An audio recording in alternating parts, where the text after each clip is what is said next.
کہ ہم سے ماضی کے اندر کہاں کہاں پر غلطیاں ہوئی ہیں، اور ان غلطیوں کا ادراک جب ہمیں ہو جائے گا، ہمیں احساس ہو جائے گا کہ ہاں ہم یہاں پر غلطیاں کرتے رہے ہیں، تو یقیناً پھر پاکستان کو مسائل سے نکالنے کے اندر ہمیں 100% مدد ملے گی۔ اور یہ نہیں ہو سکتا کہ ہم یہ کہتے رہیں کہ جی ہم نے تو ماضی کے اندر اگر ریکنسلیشن کی بات کی تھی تو وہ بھی ٹھیک تھی، اگر ہم نے آج ان کے ساتھ لڑائی کی بات کی ہے تو وہ بھی ٹھیک ہے، تو یہ نہیں ہو سکتا، یا آپ اس وقت ٹھیک تھے یا آپ آج ٹھیک ہیں۔ اور ان وجوہات کو بھی دیکھنے کی ضرورت ہے کہ کیوں کر کے یہ دہشت گردی پھر سے پنپ رہی ہے۔ یہ تو ایک واقعہ ہمیں یہاں رپورٹ ہو گیا، اور اس ایک واقعے کی رپورٹ ہونے کی وجہ یہ تھی کہ وہ اس کا والیوم بہت بڑا تھا اور اس کی سینٹیٹی بہت زیادہ تھی، لیکن اس طرح کے واقعات تو روزانہ ہو رہے ہیں، روزانہ بلوچستان کے اندر اور روزانہ KPK کے اندر اس طرح کے ایک واقعات ہو رہے ہیں، اور ہمارے جوان شہید ہو رہے ہیں۔ تو جب ہمارے جوان شہید ہو رہے ہیں اور ہم اپنے وسائل کو ضائع کر رہے ہیں، اور پھر مین سٹریم میڈیا کا مزاج کچھ اور ہے، وہ مین سٹریم میڈیا جو ہے وہ سیاست کے اندر جو ہے وہ زیادہ انوالو ہو چکا ہے، اس کو عمران خان صاحب سے متعلق خبر کو چڑھانا زیادہ سوٹ کرتا ہے، نہ کہ اس کو کوئی اور خبر جو ہے وہ پاکستان کے ریئل ایشوز کو اگر وہ ایڈریس کرنا شروع کر دے تو پھر تو کیا بات ہے۔ لیکن آج پاکستان کے ریئل ایشوز کے اندر اکانومی اور ٹیررزم، یہ دو بنیادی چیزیں ہیں جس کو دیکھنا ہوگا۔ ہاں، اس بات کو دیکھتے ہوئے میں تو اس سے اگلی بات کرتا ہوں، میں یہ کہتا ہوں کہ پاکستانی لیڈرشپ، پولیٹیکل لیڈرشپ جو ہے وہ ساری کی ساری ایک پیج پر آئے، عمران خان صاحب بھی ہوں، زرداری صاحب بھی ہوں، نواز شریف صاحب بھی ہوں، اور تمام سٹیک ہولڈرز ایک پیج کے اوپر ہوں، اور پھر یہ بیٹھ کر فیصلہ کریں، یہ تمام سٹیک ہولڈرز بیٹھ کر فیصلہ کریں کہ اور اپنی قوم اور اپنے سیکیورٹی اداروں کو کہیں اور اپنی ایجنسیوں کو کہیں کہ ہم آپ کے ساتھ کھڑے ہیں، آپ کی پشت پر کھڑے ہیں، سنجیدہ ہو کر ان دشمنوں کے خلاف کارروائی کریں، قوم کا اعتماد آپ کو حاصل ہے۔ ہم اگر انتخابات کی طرف جا بھی رہے ہیں تو ہمیں انتخابات کی طرف خود جا کر ان تمام میئرز کو خود لیں، ہم سیکیورٹی ایجنسیوں کے رحم و کرم پر صرف اپنے آپ کو مت چھوڑیں، بلکہ خود قوم بن کر سوچتے ہوئے خود میئرز لینے کا فیصلہ کریں اور اپنی سیکیورٹی ایجنسیز کا اعتماد کو بڑھائیں کہ سیکیورٹی ایجنسیز جو ہیں وہ اپنے حصے کا کام کریں، وہ بارڈرز کو سیکیور کرنے کے لیے اپنی خدمات سر انجام دیں، وہ پاکستان کے اندر دہشت گردی کے جتنے بھی ٹھکانے ہیں دہشت گردوں کے، ان تمام ٹھکانوں کو نشانہ بنا کر ان کو ختم کریں۔ قوم کا اعتماد آپ کے ساتھ ہے، اور پھر اگر آئین اور قانون کی روح سے ہمیں انتخابات کی طرف بڑھنا بھی پڑے تو پھر اس میں بھی کوئی دو رائے نہیں ہونی چاہیے، ہم پھر انتخابات کی طرف بڑھیں۔ لیکن اس سے زیادہ مسائل جنم لیں گے کہ ہم انتخابات میں تاخیر کر دیں، اور تاخیر کرنے کے پیچھے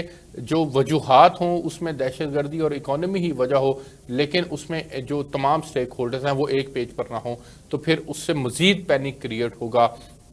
ہماری اٹینشن ڈائیورٹ ہوگی، ہماری سیکیورٹی فورسز کی اٹینشن ڈائیورٹ ہوگی، اور پھر ہمیں یہ لگے گا جیسے ہم نے اپنے مفادات کی بات کی ہے۔ تو میں یہ سمجھتا ہوں سلوشن کے طور پر کہ پوری قوم کو یکجا ہو کر اپنے پولیٹیکل قیادت کو جو ہے وہ ایک پیج پر دیکھنے کی ضرورت بھی ہے، ایک پیج پر ان کو آنے کی ضرورت بھی ہے، اور اپنے سیکیورٹی اداروں کے ہاتھ کو مضبوط کرنے کی بھی ضرورت ہے، ورنہ پھر یہی ہوگا کہ کل پشاور کے اندر 100 بندے مر گئے اور شہید ہو گئے، اور آج ٹویٹر کے اوپر ٹاپ ٹرینڈ ہے کہ ندیم انجم مسٹ ریزائن۔ تو یہ اس طرح کے ٹرینڈز چلانے سے جو ہے وہ یقیناً مسائل جنم لیں گے، یہ ٹرینڈز جو ہیں وہ پاکستان کے اندر فاصلے بڑھانے کا اپنا کردار ادا کریں گے۔ میں آپ کو یہاں سے رپورٹ کر رہا تھا ایک بار پھر اس استدعا کے ساتھ کہ خدارہ اپنے اداروں کو بلیم کرنے سے باز آئیے، اپنے سیاسی مقاصد، اپنی سیاسی لڑائیاں، اپنے سیاسی عزائم سیاست تک محدود رکھیے، نہ کہ آپ جو ہیں وہ ان کو ان موضوعات کے اندر اپنے آپ کو دھکیل دیں، ان بحثوں کے اندر آپ پڑ جائیں جن بحثوں کا تعلق جو ہے وہ ڈائریکٹلی ریاست کے تحفظ کے ساتھ اور ریاست کی سوورینٹی کے ساتھ جڑا ہوا ہے۔ تو یہ نہیں ہونا چاہیے۔ مجھے اجازت دیجیے، آپ کو فردر چیزیں جو ہیں وہ اپڈیٹ کرتے رہیں گے، آپ سے پھر ملاقات ہوگی، تب تک کے لیے اللہ حافظ۔